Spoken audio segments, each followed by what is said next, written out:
Eh oui, faut rigoler. Alors coucou, me revoilou. Il est 9h30 à quelques secondes près. C'est donc l'heure de la chronique déjantée du Patou, qui rit de tout, ou presque, en direct dans les studios de Radio Libre en Périgord, la radio que l'on adore. Alors, justement, réflexion existentielle, peut-on rire de tout ? Je réponds oui, et j'enfonce le clou de girofle en disant qu'il faut rire de tout. Y a-t-il des sujets interdits ? Non, car personne n'a le droit de décider à ma place de quoi je peux rire ou pas. Certes, la loi interdit d'affirmer que les camps d'extermination nazis n'ont pas existé, mais pas d'en rire au second degré, comme l'a fait Roberto Benigni dans le film La vie est belle en 1998. Tant qu'il y a de la distance et de la dérision, tous les sujets sont permis, graves ou tabous.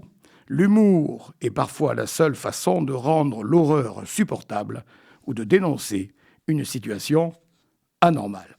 Faut-il être concerné pour se moquer ? Non, car accepter que seuls les Chinois ou les catholiques rient d'eux-mêmes, c'est sombrer dans un rire communautaire, un rire qui cloisonne, au lieu de libérer sa fonction première. Prenez Pierre Desproges et Coluche. Le premier avait une écriture si brillante, le second une irrévérence si pertinente, qu'ils pouvaient se moquer sans jamais sombrer dans le mépris. Leur humour servait au contraire à dénoncer les attaques subies par les personnes concernées. Faut-il s'adapter à son public ? Non, même si Pierre Desproges disait que l'on peut rire de tout, mais pas avec n'importe qui. Il est vrai cependant que, pour passer à la radio et à la télé, les humoristes professionnels doivent plaire au plus grand nombre, au-delà de leur public. Résultat, beaucoup ont laissé leur sens critique et leur insolence au placard, par crainte de s'attirer les foudres d'un patron de chaîne, ou d'un homme politique. Ils feignent de déranger à coups de blagues si politiquement correctes qu'elles finissent par ne plus être drôles. Ils divertissent, oui, mais leur rôle n'est-il pas aussi de gratter là où ça fait mal, en toute indépendance ? Alors, vous pouvez continuer à compter sur moi pour égratigner, décaper, déjanter, me moquer de tous ceux qui le méritent, et tant pis si cela ne plaît pas aux puritains, BCBG et autres sectes politiques, religieuses et sociétales qui nous pourrissent la vie.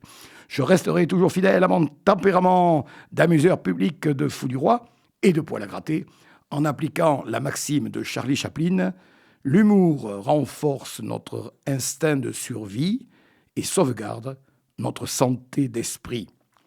Dont acte. Ah, alors voilà les actus. Rubrique élections.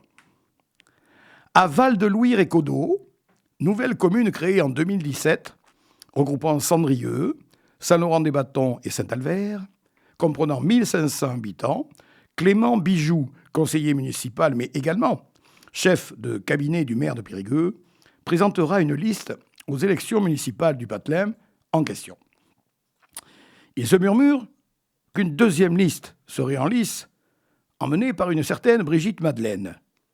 Une compétition, Madeleine Bijoux, ça devrait être du gâteau, non ? Affaire à suivre, évidemment. Les CES qui ont fait un tour au Salon du Livre Gourmand, qui s'est déroulé le week-end dernier à Périgueux, ont-ils eu le temps d'apercevoir Nicolas Sarkozy ? En effet, il avait été invité par un de ses fidèles, un certain Antoine Audy. Il n'est resté que quelques instants, totalement incognito bien sûr, histoire de promouvoir le récit écrit pendant son séjour à la santé, intitulé « Qu'est-ce qu'on bouffe en prison ?» On y apprend que, contrairement à sa volonté de ne pas bénéficier de privilèges, il a quand même eu droit à sa gourmandise préférée, spécialité périgourdine de surcroît, le concombre de Sarlat farci, contrepétri, évidemment. C'est donc bien grâce à ce salon que nous mesurons la popularité que certains y gagnèrent. Trump, le retour. Voilà que les USA veulent refuser les visas pour cause d'obésité. Donc, pas de gros étrangers, vu qu'il y en a déjà un paquet dans le pays de la malbouffe. La seule solution, c'est de forniquer férocement pour atteindre le poids idéal. Cela me rappelle le fameux bulletin de santé de Georges Brassens, dans lequel il disait « Si j'ai trahi les gros, les joufflus, les obèses, c'est parce que je n'en dirai pas plus pour cause de décence radiophonique. » Mais les seuls qui connaissent la chanson savent qu'en l'occurrence, la rime est riche. Et en plus, Daffy Duck est une contrepéterie américaine. Alors, s'il vous plaît, merci. Hein. Et voilà la pause musicale. Alors, il a 77 ans cette semaine et il continue à tourner régulièrement partout en France.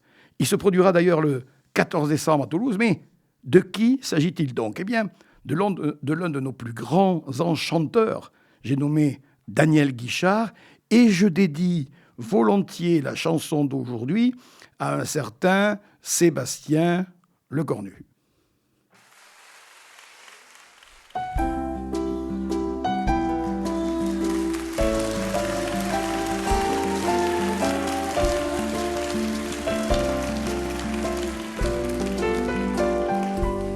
Pas pleurer comme ça demain ou dans un mois, tu n'y penseras plus.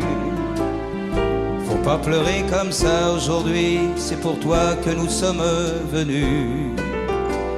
Ne dis rien si tu veux, mais sèche un peu tes yeux et ne crois pas surtout que nous autres on s'en fout. Tu sais, pleurer ça sert à rien. Laisse un peu dormir ta peine dans un coin.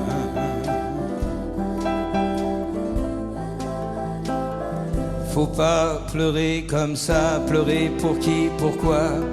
Pour quelques souvenirs, pour quelques mots d'amour jetés dans une cour et qui s'en vont mourir. Ne dis rien si tu veux, mais sèche un peu tes yeux et ne crois pas surtout que tes larmes on s'en fout. Tu sais, pleurer ça sert à rien. Laisse un peu dormir ta peine dans un coin.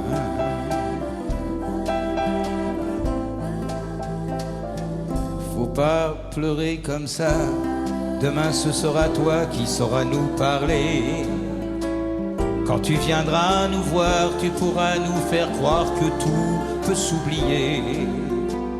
Mais pour l'instant, tais-toi, pour parler on est là. Et ne crois pas surtout que nous autres, on s'en fout. Tu sais, pleurer ça sert à rien. Laisse un peu dormir ta peine dans un coin.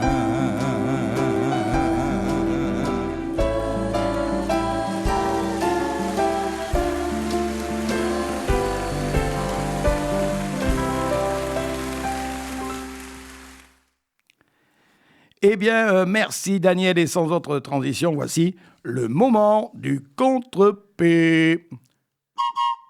Alors, on commence par les contrepéteries de ma chronique du 5 novembre dernier, qui concerne les saints.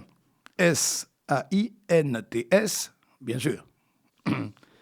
Saint Patrick. Donc, il faut inverser le S de Saint et le P de Patrick. Saint Nectaire. Il faut inverser le S de Saint et le N de Nectaire. C'est le fromage préféré de Sarkozy, justement. Saint Guy et Veillé. Il faut inverser le G-U de Guy avec le V de Veillé. Votre compère a l'air d'un saint. Il faut inverser le con de compère avec saint. et la bigote est sûre que certains saints sont expliqués, il faut inverser le 1 de saint avec le ex de expliqué.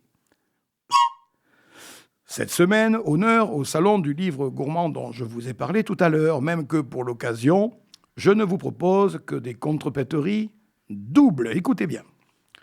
Pendant l'apéro, la sommelière a promu son anis alors que le patron se branchait sur la lèvre. La sommelière a promu son anis alors que le patron se branchait sur la lèvre. Ne distrayez pas le second au pied de chou, il a un canard sur le feu. Ne distrayez pas le second au pied de chou, il a un canard sur le feu. Cette cuisinière s'applique à bien biseauter les frites tout en surveillant son fond qui cuit. Cette cuisinière s'applique à bien biseauter les frites tout en surveillant son fond qui cuit. Les indices, la semaine prochaine, bien sûr. Et c'est la minute blague. Alors, on n'arrête pas de nous casser les oreilles avec le retour du Covid. Tout ça afin de liquider le surplus de vaccins que la mère van der Leyen a commandé. Perso, à ce jour, je n'ai encore vu aucun masque dans les coins, même dans le milieu médical ou pharmaceutique. Une fois de plus, on nous prend pour des blaireaux, comme disait Bernard Hinault. Mais pour les fans de vaccins, je vous propose un test préalable à faire à la maison, de préférence avant le repas du soir. Étape numéro 1, mettez un peu de rhum dans un verre et essayez de le sentir. Étape numéro 2, si vous pouvez sentir le rhum, vous pouvez buvez et voyez si vous pouvez en trouver le goût. Si vous pouvez sentir et goûter le rhum, vous pouvez supposer que vous n'avez pas chopé le Covid. Hier soir, j'ai fait le test 6 fois. Et à chaque fois, j'ai été négatif.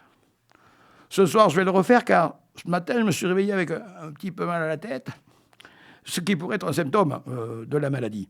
Bon, pour information, ça fonctionne également avec du rosé de Provence, du Ricard, voire du whisky. Et ne me remerciez pas, je fais ce que je peux pour vous aider. Voilà les petits loups, c'est fini pour aujourd'hui. N'oubliez pas que vous pouvez me écouter vendredi à 15h30 et samedi à 9h30. À la technique, c'était Antoine et je le remercie.